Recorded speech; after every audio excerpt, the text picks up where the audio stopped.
Welcome to మలిన్ kitchen. ఈ రోజు అయితే మనం సింపుల్ గా అయిపోయే పచ్చి మామిడికాయ పచ్చడి చేసుకున్నామండి. చాలా టేస్టీ సూపర్ గా చాలా బాగుంటుందండి. మీరు ట్రై చేయండి.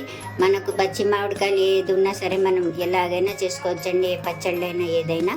ఈ రెసిపీ నచ్చితే లైక్, షేర్, కామెంట్, సబ్స్క్రైబ్ చేయండి. మర్చిపోకండి. మీ ఫ్రెండ్స్కి షేర్ చేయండి. వీడియో చూడాలంటే నోటిఫికేషన్ ఆన్ చేసుకోండి. వీడియో అయితే పూర్తిగా చూడండి. వీడియోలో ఎలా చేసామో అలాగే చేయండి.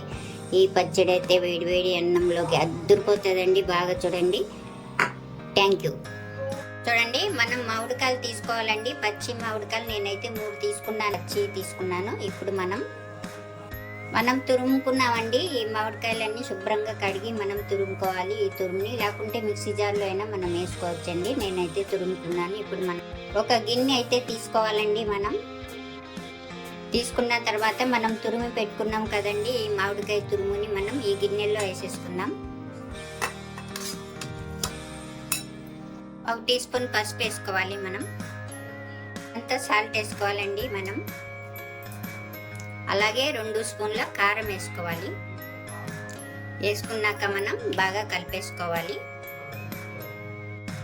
ఇలాగ మనం బాగా కలిపేసుకున్నామండి. ఇప్పుడు మనం స్టవ్ వెలిగించుకొని ఒక ప్యాన్ అయినా పెట్టుకోవాలండి, కడాయి అయినా పెట్టుకున్న తర్వాత ఇందులోకి మనం ఆయిల్ వేసుకోవాలి. నూనె గరిటెలు వేసుకోవాలండి. ఇలాగ వేసుకున్న తర్వాత ఇప్పుడు మనం పోపు తీసుకుందామండి. అలాగే 1/4 టీ స్పూను శనగపప్పు అండి, 1/4 టీ స్పూన్ జీలకర్ర, 1/4 టీ స్పూన్ ఆవాలు, మినప్పప్పు 1/4 టీ స్పూను, 1 ఎండుమిర్చి, అలాగే కరివేపాకు తీసుకొని మనం ఇవన్నీ మనం ఇందులో వేసేసుకోవాలండి.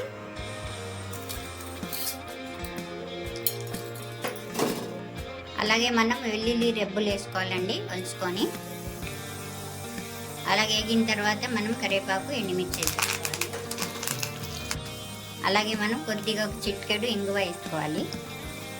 అయిపోయింది. స్టవ్ అయితే ఆఫ్ చేసుకోవాలి. మనం ఇప్పుడు ఈ మామిడికాయ పచ్చడిలో ఈ పోపు వేసేసుకోవాలి. మనం ఇందులో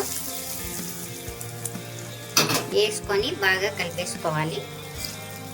అంతే అండి. చూసారా, బాగా ఇలా కలిపేసుకోవాలి. నూనె అయితే ఇలా బాగా ఎక్కువ వేసుకుంటే బాగుంటుందండి ఈ పచ్చడి అండి. సింపుల్గా రెడీ అయిపోయే పచ్చి మామిడికాయ పచ్చడి అండి ఇది. ఈ రెసిపీ నచ్చితే లైక్ చేయండి.